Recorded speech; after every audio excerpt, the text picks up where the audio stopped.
Oi amigos, tudo bem? Hoje eu estou numa atividade nos campos de cima da serra, mais especificamente em Vacaria, participando de um dos encontros da cadeia solidária das frutas nativas, que a Pano da Terra faz parte como empreendimento dessa cadeia solidária. Então é uma reunião aí para falar sobre as atividades da cadeia, sobre os planejamentos aí do uso das frutas nativas, e uma das principais entidades que coordena aí esse trabalho, que é uma ONG, é o CETAP. O CETAP inclusive é uma das ONGs que recebe parte aí do lucro da venda das camisetas Pano da Terra, que a gente teve aí a coleção Biomas, um hall de entidades que foram beneficiadas com 5% do lucro das vendas. E hoje eu vou conversar então com um dos coordenadores do CETAP, que é o Alvir Long, que ele vai falar então um pouquinho sobre esse trabalho e principalmente sobre a importância do uso das plantas nativas como forma de gerar renda para pequenos agricultores rurais. Então, eu estou aqui com o Alvir Long, que trabalha no CETAP, essa ONG que eu mencionei. Ele vai falar um pouquinho do papel da ONG, da função dele, qual é o trabalho dele nessa ONG, e depois vai contar um pouquinho desse trabalho com espécies nativas e da importância que tem esse uso e principalmente a opinião dele sobre esse uso das espécies nativas no tingimento natural ou nesses usos alternativos dessas plantas. Então, o Alvir Long. Então, oi Vanessa. O CETAP é uma ONG que tem a sua fundação lá no final dos anos 80, com a proposta, né, de trabalhar o desenvolvimento da agroecologia, de uma agricultura que encontrasse alternativas na perspectiva tanto das questões das problemáticas ambientais, de saúde, né, então nessas questões sociais, e da geração de renda, né? Então, desde lá, no final dos anos 80 até os dias de hoje, isso tem orientado a nossa ação quanto instituição em várias frentes, desde o campo da produção agroecológica, as feiras ecológicas, conservação e uso da sociobiodiversidade, seja essa sociobiodiversidade mais manejada, conhecida, agrícola, das nossas variedades tradicionais. E nos últimos 18, 19 anos a gente tem se dedicado bastante numa frente de trabalho que é com a conservação e uso e desenvolvimento da potencialidade da sociobiodiversidade nativa, né? Basicamente enfocando em dois grandes eixos de ação, que é o trabalho com os sistemas agroflorestais e com a valorização e uso das espécies nativas. Eu estou no CETAP desde 98, então por esse período até hoje, né, 22 anos, a gente tem passado por várias instâncias dentro da instituição, de trabalhos e tal, mas desde lá até hoje eu tenho um pouco essa função de animar e coordenar esse programa de trabalho da sociobiodiversidade, que hoje o foco é o trabalho com frutas nativas e sistemas agroflorestais. A gente já conversa muito há um tempo, né, sobre essas possibilidades de uso de plantas nativas no tingimento natural, e inclusive o Alvir foi quem viabilizou aí o uso que a gente faz na Pano da Terra da casca do tronco da araucária, né, e já conseguiu viabilizar para comercializar esse tingimento. Então, a minha pergunta é nesse sentido, assim, dessas novas possibilidades, para além da alimentação, o que tu acha disso, assim, o que tu vê de perspectivas em relação a isso? Então, o universo de aproveitamento da biodiversidade nativa, né, a gente tem, obviamente, se dedicado ao longo desses últimos anos nessa questão do potencial alimentar de algumas espécies, né? Mas o universo de aproveitamento e de uso e da necessidade da gente, enquanto sociedade, fazer esse uso para as mais diferentes formas da biodiversidade nativa. A primeira coisa que para mim é algo sempre extremamente significativo é gerar um processo de conservação ambiental, né? Não simplesmente a conservação pela conservação, mas essa conservação com aproximação ou reaproximação de nós, indivíduos, seres, pessoas, com o meio que a gente está. Porque essa conexão, de fato, das pessoas com o meio que ela se dá, eu acredito muito que ela aconteça, de fato, e se efetive conforme a gente se relaciona. né? Então, nos relacionar, seja o agricultor manejando essas espécies lá, seja o público da cidade utilizando elas na alimentação, ou uma camiseta, ou um óleo essencial, ou um hidrolato, ou um produto, seja ele que for, que tenha essa origem, é uma forma de a gente se reconectar, mesmo que à distância e de maneira subjetiva a essas questões. Então, essa reconexão e esse uso concreto, para mim, leva a essa forma de estabelecer um outro vínculo, que é um elo perdido nas últimas décadas, né, que a sociedade foi tendo, e essa desconexão é muito drástica e rápida a cada dia que passa. É o grande elemento, né, do se reencontrar, de se reconectar com isso tudo, que gera essa conexão e, consequentemente, o cuidado. Né? Se a gente quer gerar um processo de conservação ambiental, ele tem que vir num sentimento de cuidar. Sim. E do cuidar não é de algo intocável, é de se relacionar com respeito. Né? Então, para mim, o trabalhar com os produtos nativos, seja nos sistemas agroflorestais manejados, seja no extrativismo, né, que é a expressão máxima dessa relação, traz essa dimensão que a gente não pode perder ela, embora muitas vezes não se fala disso no nosso dia a dia. Mas acho que esse é um grande elemento e é algo perceptível nas pessoas quando passam a fazer esse trabalho. A outra é a possibilidade, de fato, de geração de renda, né? Da gente mostrar no dia a dia que as coisas que, por um período da história, em algum determinado lugar, algum determinado grupo social usou isso e era algo importante para suprir suas necessidades, né? De atos religiosos, com a tinturaria, se usava muito disso, né? Se pintava, se fazia as coisas. Mesmo se pintava objetos nas casas, né? Se pegar a colônia italiana mesmo, não vamos nem ir para os nossos antecessores aqui da região, que são os grupos indígenas.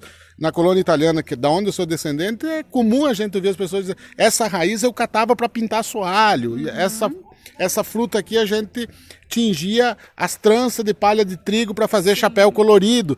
Então, elas cumpriam um papel importante para suprir necessidades estéticas, enfim, de várias coisas assim.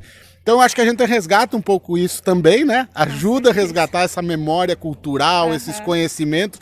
E é uma forma de valorizar esses conhecimentos que se perdem, né? Como se perde dos hábitos alimentares, do uso de planta, vai se perdendo no uso das medicinais, no uso da tinturaria e desse trem todo. E além de gerar renda. Sim. Né? Então você consegue associar essas dimensões culturais, resgate, conservação ambiental, reaproximação, com a geração de renda. Me parece que é um desenho que, no mundo em que se vive e dos diálogos que prevalecem quando se fala em desenvolvimento, essas dimensões elas estão esquecidas, né?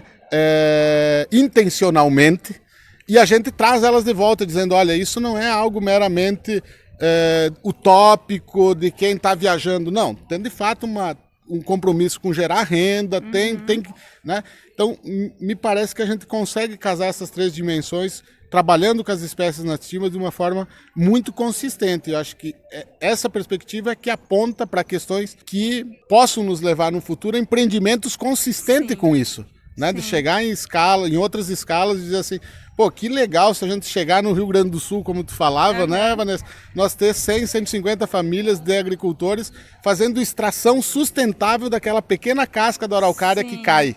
Né? Pô, isso é um elemento muito interessante que vai estar representado nas pessoas caminhando na rua da capital, ou em qualquer lugar, mas representado lá no interior, onde as pessoas também estão catando esses produtos e tantos outros possíveis. Sim, e que aí é um mundo para se pesquisar também, né? Claro. Se descobrir ou redescobrir, que nem tu falou, né? E ver também que essa reconexão que tu fala, que essa conexão perdida, ela não é só nos grandes centros, ela também é nas pequenas cidades, né? Acho que muito em função talvez da tecnologia, de todo tipo de tecnologia, não só de celular, né? Que todo mundo pensa, mas é uma conexão perdida no geral como humanidade, assim, né? Sim. Depois da industrialização. Então, como tu falou, não é uma coisa irresponsável pela utopia de ai, que bonito seria, mas uma oportunidade mesmo, né? Quem sabe de gerar mais uma renda ou uma composição aí de, enfim, Acho que foi bem precisa a tua fala. Legal. Não, e se percebe isso, né, dentro desse movimento todo que existe nessa rede aqui no estado do Rio Grande do Sul de promoção e valorização dos produtos das espécies nativas, né, que até há pouco tempo atrás nós chamávamos só das frutas nativas, agora já das espécies nativas, porque entrou outros produtos como da tinturaria. É uma seriedade muito grande na dimensão econômica, né? Onde se fazem encontros, por exemplo, para discutir logística de comercialização, de distribuição, de aproveitamento. Então, essa dimensão que por muitas vezes a galera diz, vocês estão brincando aí, isso aí não gera renda e tal, ela é tratada de forma consistente, e uma das coisas que mais se busca, não que mais está acima das outras dimensões que se falava anteriormente, mas, né, então o que se busca é a viabilidade e a consistência de empreendimentos econômicos que viabilizem essa logística da produção, da comercialização, da distribuição, seja dos produtos que for. Porque a viabilidade econômica, já superamos, né, esse debate de que é algo extremamente essencial para viabilizar esse processo como um todo, né? Com certeza, senão a tentativa nem ia vingar aí, né, o setup fazer com 36 anos. É tempo, né? Então, bem bacana. Parabéns pela tua trajetória aí, que é sempre inspiradora, principalmente aí com o uso das nativas. E obrigada pelo teu tempo aí em falar um pouquinho. Se tiver mais alguma coisa para dizer. Só agradecer, Vanessa, o teu empenho, o empreendimento Pano da Terra, por esse envolvimento, né, nessa rede toda aí, que tem uma contribuição importantíssima de nos chamar a atenção para as potencialidades de outras espécies que até então esse coletivo não estava se dando conta. Tu vem cumprindo esse papel, mas ao mesmo tempo trazendo o que significa a problemática, né, da vestimenta, da moda, da forma como está se fazendo, que muitas vezes isso nos passa desapercebido, né? No nosso meio é muito mais comum a gente tratar da problemática da agricultura, da produção de alimentos, como um grande problema de contaminação ambiental, de saúde. E quando, né, você traz as informações e tal, a gente percebe que esse universo também é um universo extremamente complicado, né? Então é só a gente que tem que agradecer por tu estar no nosso meio, fazendo parte disso quanto pessoa e como tocando um empreendimento que está mostrando essas novas possibilidades e potencialidades da nossa grande diversidade. Então, brigadão. Isso aí, eu que agradeço. Então é isso, tchau e até o próximo vídeo. Bom, então eu estou aqui com a professora Gabriela Coelho de Souza. Ela faz parte do programa de pós-graduação em desenvolvimento rural da URGS e é muito ativa aí no projeto Panexus, que envolve aí a promoção da sociobiodiversidade nativa. E dentro desse universo a gente tem aí muitas plantas que podem ser exploradas no bom sentido, como fonte de renda e promoção aí do uso de nativas, a fim de também promover a conservação delas. Então ela vai falar um pouquinho sobre esse trabalho. Olá a todos. Então, o projeto Panexus, governança da sociobiodiversidade para a segurança hídrica, energética e alimentar. Essa é uma proposta junto ao Ministério de Ciência e Tecnologia para trabalhar na Mata Atlântica Sul em 2 ecossistemas de restinga no litoral e os ecossistemas da floresta umbrófila mista ou com a mata araucária. E uma das grandes fortalezas desse projeto é exatamente as parcerias para promover a sociobiodiversidade. E entre elas, então, o CETAP, a Embrapa Clima Temperado, Embrapa Florestas, a Secretaria do Meio Ambiente, são algumas das parceiras, a Universidade Estadual do Rio Grande do Sul, algumas das parcerias, então, que faz com que essa rede de governança consiga promover, então, o uso das espécies nativas. E nós temos algumas oficinas, e essas oficinas, elas buscam chegar aos agricultores, aos consumidores, ao público urbano, rural, gestores, para que possam promover, então, o acesso a essas plantas, que na verdade são essa expressão da sociobiodiversidade. E aí eu queria destacar muito as oficinas relacionadas às tinturas com espécies nativas, que é algo extremamente novo e muito bem visto pelo Ministério de Ciência e Tecnologia, porque é uma exploração ainda invisível aqui da biodiversidade brasileira. Também temos as oficinas com a saboaria e as espécies alimentícias, que talvez seja o maior carro-chefe de maior conhecimento nesse momento. E acho que vale destacar essas plantas tintórias, né, que elas são hoje discutidas e trabalhadas muito mais pelo empreendimento Panos da Terra, que é uma parceria importante dentro desse projeto e a gente vem, talvez, enquanto universidade, buscando identificar essas plantas para que possa também promover e trazer como alternativa para os agricultores através da ideia de conservação pelo uso. Uma outra importância dentro dessas relações é o PAN Planalto Sul, que é um Plano Nacional de Ação Estratégica que tem como um dos objetivos fortalecer as cadeias de produtos da sociobiodiversidade sustentáveis. Então, a parte das espécies corantes, elas vêm a fortalecer e dar visibilidade para algo que até então não é tão visível. Então, eu queria agradecer muito a parceria com Panos da Terra, a parceria com todas as instituições que fazem parte do Panexus, porque é a partir disso, então, que a gente consegue estabelecer um trabalho que realmente venha a dar frutos, conservar a biodiversidade, gerar renda e dar maior qualidade de vida para todas as pessoas. Então, obrigada por participar. E é isso então, e até o próximo vídeo.